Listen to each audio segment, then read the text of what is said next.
The Accra Region Police Command has impounded 394 motorbikes from different parts of the capital. The operations, according to the police, is to clamp down on criminal activities and prevent crimes usually committed using motorbikes. Let's get more on this operation. Let's speak with DSP Efiatenge, who speaks for the Accra region. DSP, what has necessitated this operation? Yes, thank you very much, Aisha. Yes, we studied the criminal trends or the crime trends. And so from the beginning of this year, the command has adopted a strategy of conducting periodic swoops. And so this comes to about the third or fourth that we have conducted. So we do this motorbikes exercise because we know that some of the crimes that we have recorded have used motorbikes to facilitate the crimes.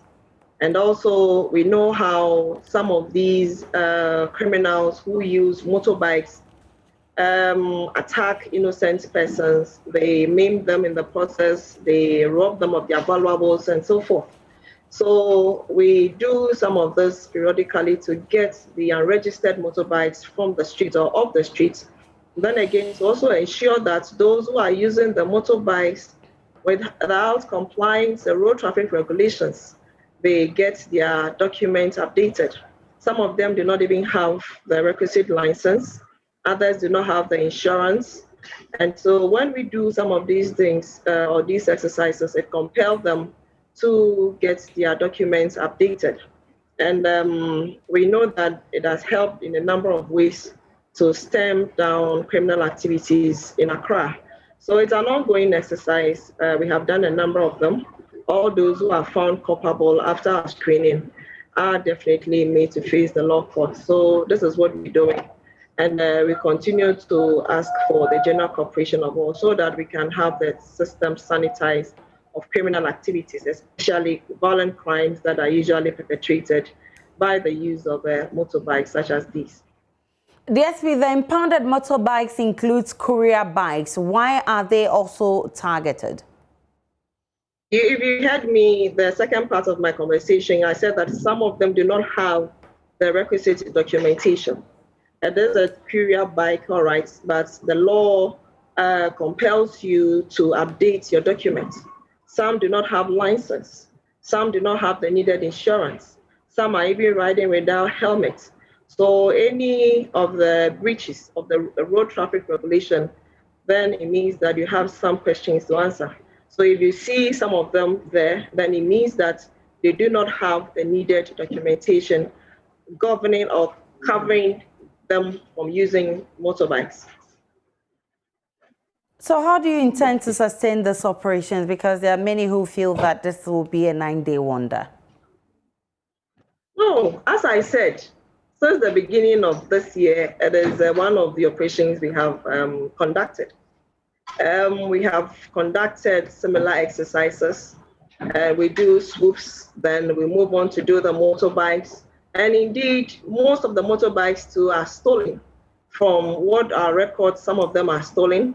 And so when we are able to retrieve the stolen motorbikes in the system that are used to commit all sorts of crimes, it brings down the criminal activities down. So for the command, it has really helped. It is to ensure that street robberies are minimized. So yes, it is not a 9-day wonder. It is an exercise that is ongoing. And I have said it again, and I'll say it, that this is one of the strategies that the command believes that it is really helping and reducing crimes, especially crimes that are targeted at meaningful Ghanaians on the streets of Accra. I'm grateful for your time this afternoon, DSP. But before I let you go, how long is it likely to be replicated across other parts of the country? Yes, I speak for the command, so I can't speak for the others. I don't know if they're also facing the same problem we are facing here in Accra. Okay. It was based on a crime trend where we realized that motorbikes were being used to facilitate violent crimes.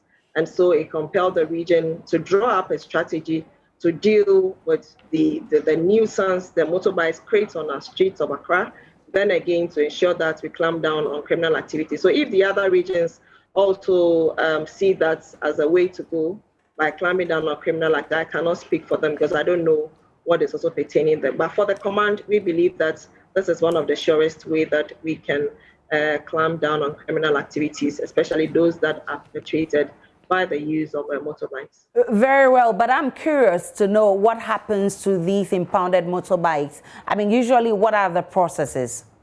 Okay, so what happens is now they are all being taken through screening. When we say screening, first of all, those standing there immediately, they could not produce the requisite documentation.